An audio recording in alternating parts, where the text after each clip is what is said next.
So, Ashley, it'd be great if you could introduce yourself, tell a little bit about what you do in CLM, the company that you represent. Yeah, good morning, Seth. Thanks for having me on Yeah. here.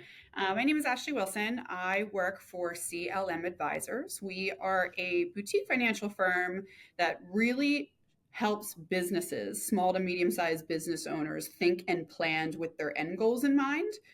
Where is a business financially today versus where should it be when it reaches its end goal? And how do we draw that financial roadmap for them? Yeah, I think that's so important, and really why we got together and had this conversation today, because so much of what I do in helping build foundation for small businesses, helping owners get out of the day to day, just lined up with what you're doing, but you're doing it from a different angle in a lot of the planning, a lot on the financial side.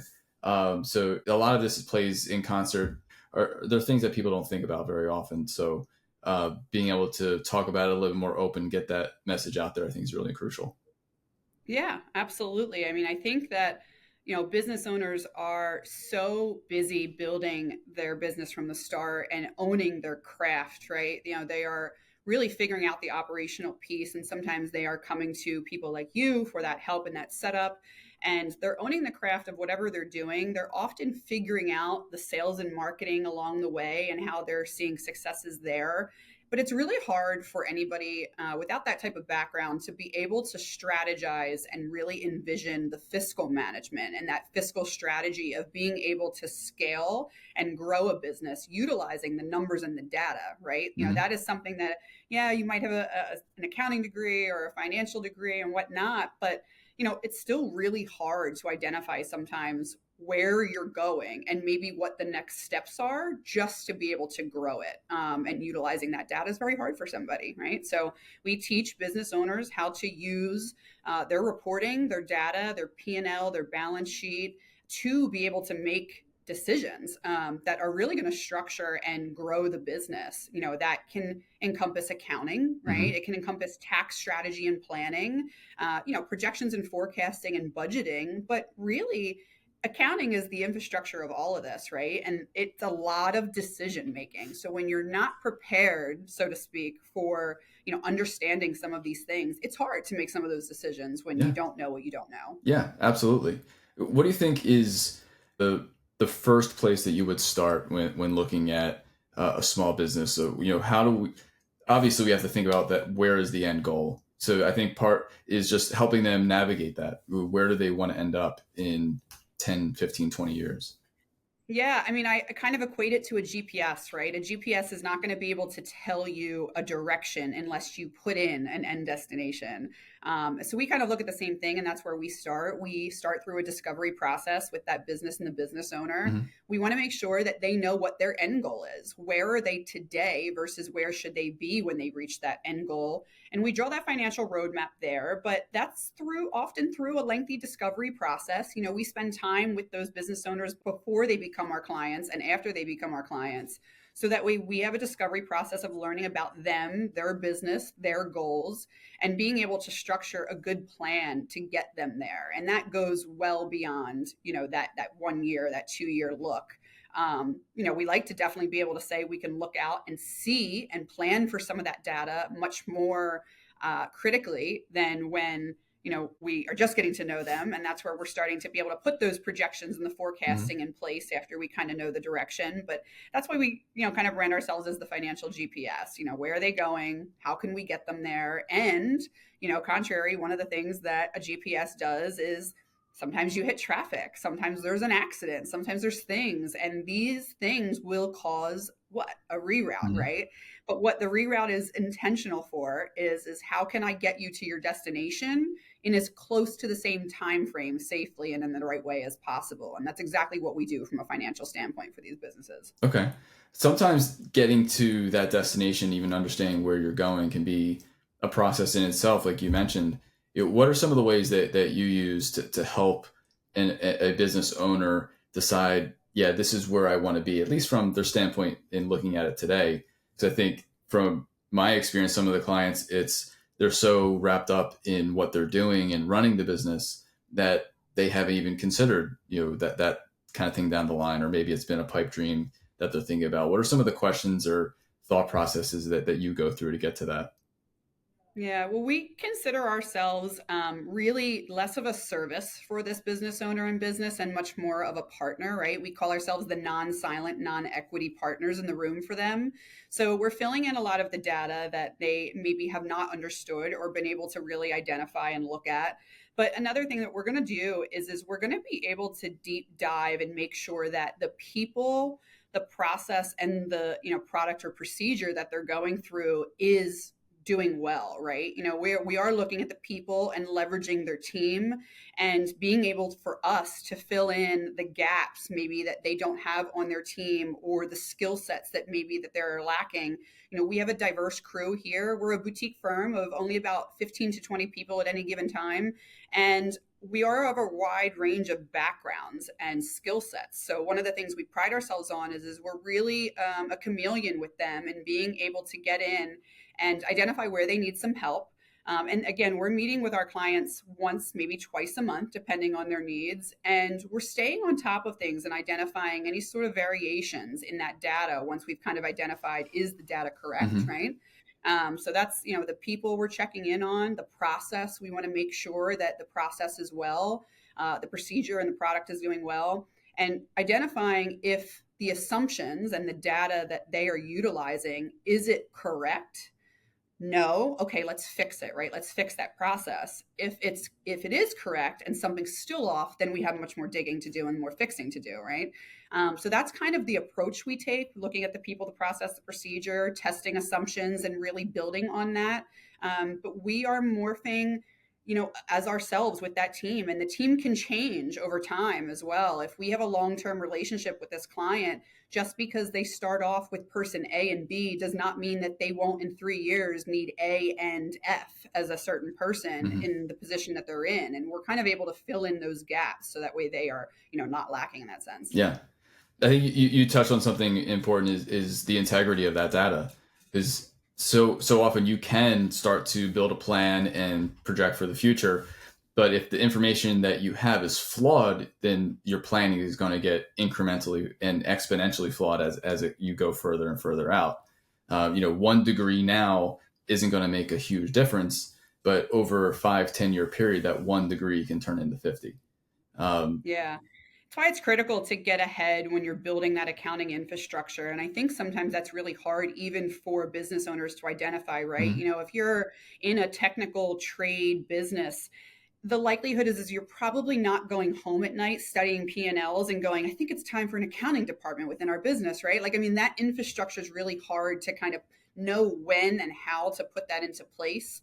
So sometimes it is, sometimes it's been put into place and it can be worked on and improved. And sometimes it hasn't been at all because they just didn't know where to start, Mhm. right? So we have a couple different teams under our umbrella. We have our compliance team, which is bit of a smaller team, and they're backed by the admin team. And then we have our consulting team, who also has an accounting manager on board as well. So when and if those systems need work or that data needs to be improved because maybe there really wasn't much of an infrastructure ever put into place, Mhm. we're able to plug him in so that way he is, the QuickBooks guy, and he can go to work on those books to make sure that we have the correct data in place.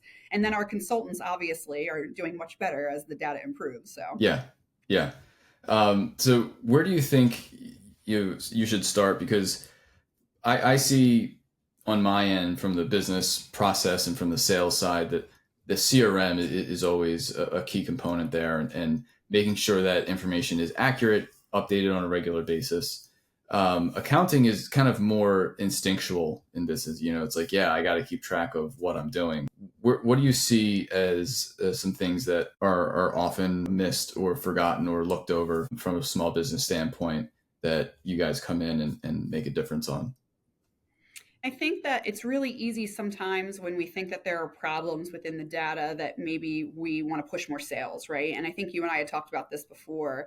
And sales is not always the only thing that can be improved in order to help your bottom line. I mean, there are a lot of services under, a lot of businesses that can be maximized, and sales is not the only improvement when it comes to revenue. So there is formation that's important for these businesses. There's risk management that's extremely important for these businesses, CRM, and being able to keep track of those sales, those leads, the prospects. But it goes beyond that. I mean, being able to take notes, be effective with the meetings that you're taking, and really being able to identify what some people are in need of when you're starting to speak with somebody who turns from prospect to client. We're really trying to keep track of all of their strengths, Mhm. all of their weaknesses. And that's one of the things that, as for me in my role, I'm working on sales, business development, but a really big part of my role is more education and strategic partnership based.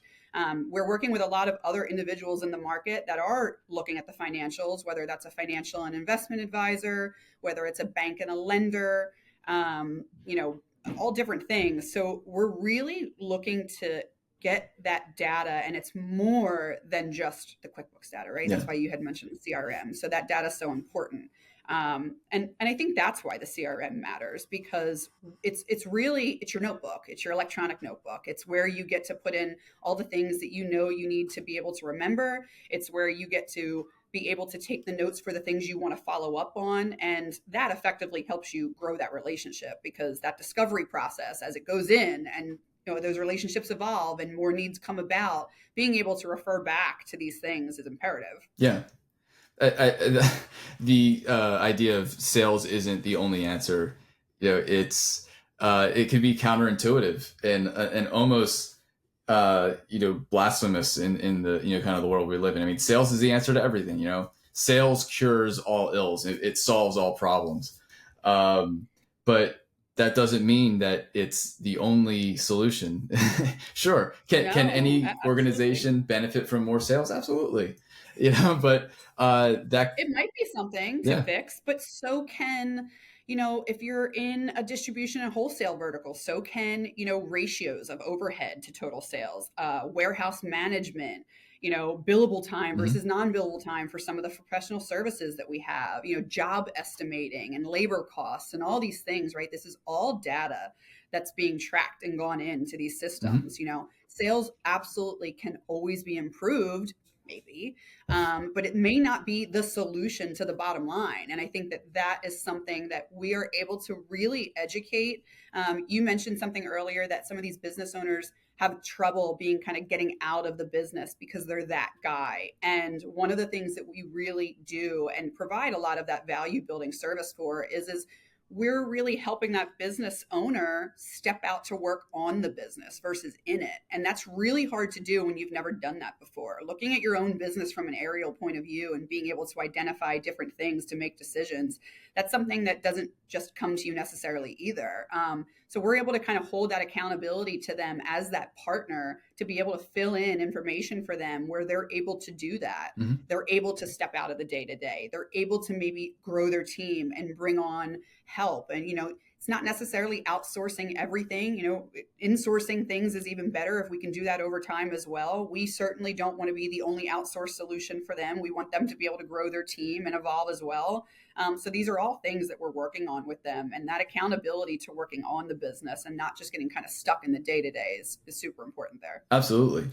And even if you do get that sales increase and revenues go up, you might not be able to support that because if you haven't No, not solved necessarily. no, if you haven't solved those other problems, if you haven't put those other foundations in place to be able to support it, that infrastructure, it's going to Mhm. cause more problems than it solves. Yeah, I mean, you can bring in all the sales you want, but if that back door is wide open, Yeah. what's it going to do? So, Yeah. right? And then you'll end up you if you have a bad client experience, that's not going to work very well because okay, you have more sales, but they're not coming back, and they're probably going to say something not nice about you. That they'll probably leave a bad review somewhere online, and that's going to negatively impact you and hurt your business overall for the long run. Those, this is a line that always stuck out to me from The Social Network, the movie, The Social Network. The internet is written in ink. It that doesn't go away. And so those are things that you need to be able to think about as if you're increasing sales, if you're pushing marketing to drive more sales. Are you also considering the customer experience and making sure that you're delivering all the promises that you're making so that they will come back and they don't say bad things about you? Sure. Yeah. I mean, customer relations is equally as important to sales, right? Mm-hmm. That's, for there's many, many books written based off of the Disney concept, right? We know this from the past that, the whole client experience and the Disney experience. I used to teach Sales 101, and one of the things that I had read in the process that always kind of stuck out to me is when you make a bad first impression, it on average takes another 7 times experiencing that individual in order to correct that bad experience. And if it's a bad first experience, you don't know if you're going to get those next 7 times in order to correct it, right? Yeah. Like that's a gamble that you're taking. So yes, customer experience, first impressions, word of mouth. Mm-hmm. Some our clients are some of our best referral sources. When they're happy, they are telling people about us. That's why our brand, our name, we want to make sure that people are happy with the experience. And our consultants really, one of our principal consultants, ends a lot of the meetings with, "Did you find it valuable today?" And that's a crucial question, right? Mm-hmm. Did you find today valuable? Because if they didn't, he wants to know why, where he's lacking, so that way he can bring that to the next meeting and make sure that he's improving that relationship. For sure. That is such a great idea of always getting that feedback in the moment, always understanding where are the ways that I can improve and make this better. How can I make sure that you're getting the value out of what we're trying to do? Because a lot of times people just won't say it. And if they're sitting in the moment and they're thinking like, oh, this is kind of a waste of time. This is kind of boring. I don't know what my money is paying for, what I'm getting out of this. And you have the opportunity to address that head on, and you either deliver more value because maybe you missed the mark, or help articulate it a little bit better so that they do see what they're getting out of it and they get the value that they really wanted and why they brought the person in the first place. Yeah, I mean, we don't see ourselves as selling a particular service, right? And that's why we really brand ourselves as the non-silent, non-equity partner. This is a partnership. We want to bring value, education. We're not sitting in the seat making decisions for this business owner. This is something that they retain, that decision making. So it's, even if they are working with us and we kind of give recommendations and different looks at what might occur if they're making one decision versus the other, and we can certainly recommend decision A, but if they go with decision C, that's okay. What we might ask though is why, simply because we want to make sure that they understand what we've given them and what we've kind of said and informed of them. And if they do and they're still making a certain decision, then that's okay. Mm-hmm. We're not sitting in the seat and telling them what they have to do, but we still want to make sure that value and education was seen by them. So communication's key there. Yeah, for sure. Where are some places that you think businesses might be leaving money on the table that they can kind of look at, think about? Well, I think my consultants could go a lot more on this, but one of the things that I really hear a lot, especially from the banking world, is accounting, we said, is the infrastructure for all of this, right? We pride ourselves in being a consulting and advisory firm, but part of that really is at least planning and strategizing for the tax piece and the compliance piece for it. We are not your traditional tax and accounting firm, but what we do is we want to make sure that they are educated on how they're strategizing that, right? So a lot of people tend to think, even individuals, not just business owners, well, if I deduct all these things, it's going to help me because I'm not going to have to pay so many taxes, right? But maybe there's a different way. Maybe we don't have to deduct so much. Maybe there's a deferment plan that can be put into place. And the bottom line and the profit margins can look better. That financial statement can look better, right? That's part of what we do is we make clients bankable. So that way, when they're preparing to go to the bank for lending, lines of credit, expansion projects, all these different things, that they're prepared and educated and have already prepped their financial statements, knowing where they needed to kind of show their profits and what they needed to say for them, versus, kind of going to a bank without any sort of assistance. And maybe the lender says to them, look, you do have solid revenue. However, this financial statement is not showing where I need it to in order to be able to provide this lending for you as is. There are some things we need to kind of look at and correct and really work on, in the foreseeable future, right? That's a pain point for a business who wants to and needs to get some sort of capital and lending when they need it. Mhm. Nobody wants to be told, no, I can't give you that. Right? So if they're preparing, right, leaving money on the table just because we as individuals think, well, let's just do deductions, right? It might not be the best way. It could be. Mhm. I'm not certainly not the one that's evaluating it. My consultants and my guys over in the project management are really the ones, kind of working in on this with the clients, and they might determine that deductions are absolutely necessary in that case, but maybe it's not. Yeah. Well, and that's, I think, just the idea of thinking beyond just what is the bottom line today, because, and maybe you're flush with cash today, but maybe you want to expand in a year or two, or maybe you realize that you can gain an advantage by acquiring a competitor.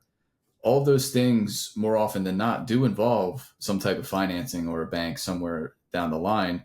And if you are writing everything off, if you're maximizing, your tax liability, then that's also going to minimize what is documentable in terms of your actual revenue and your income on the bottom line, which a lot of institutions are going to utilize to be able to evaluate your credit worthiness and whether or not you can get credit or financing, or funding of some kind, from outside the firm.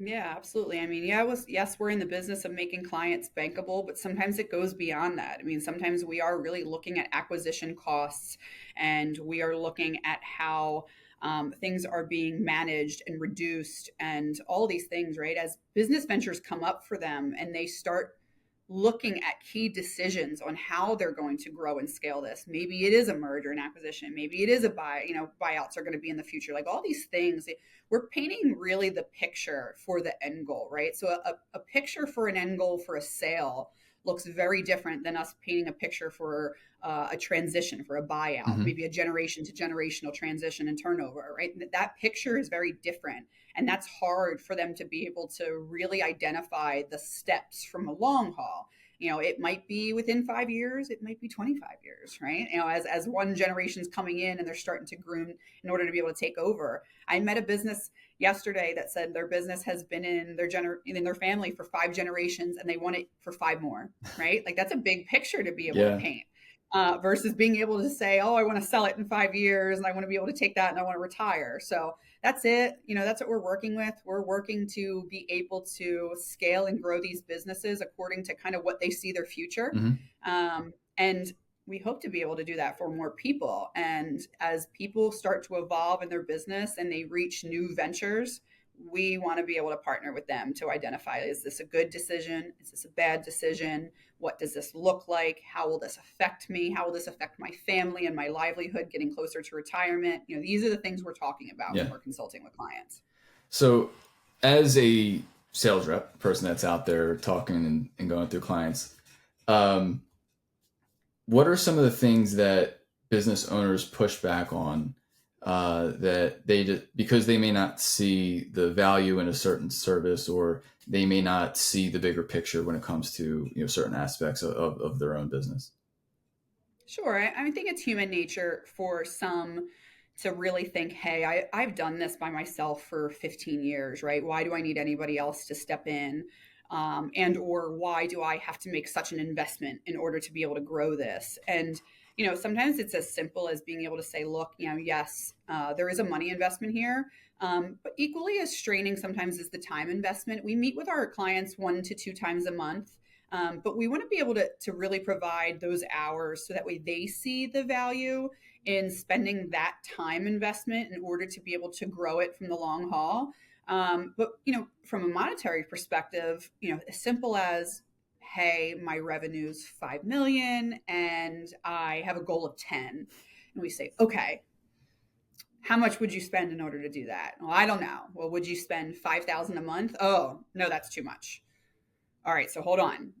In the next 5 years, if we can get you $5 million, right? And this is just arbitrary numbers. Can't promise anything in time frames. This is going to be very, very business specific.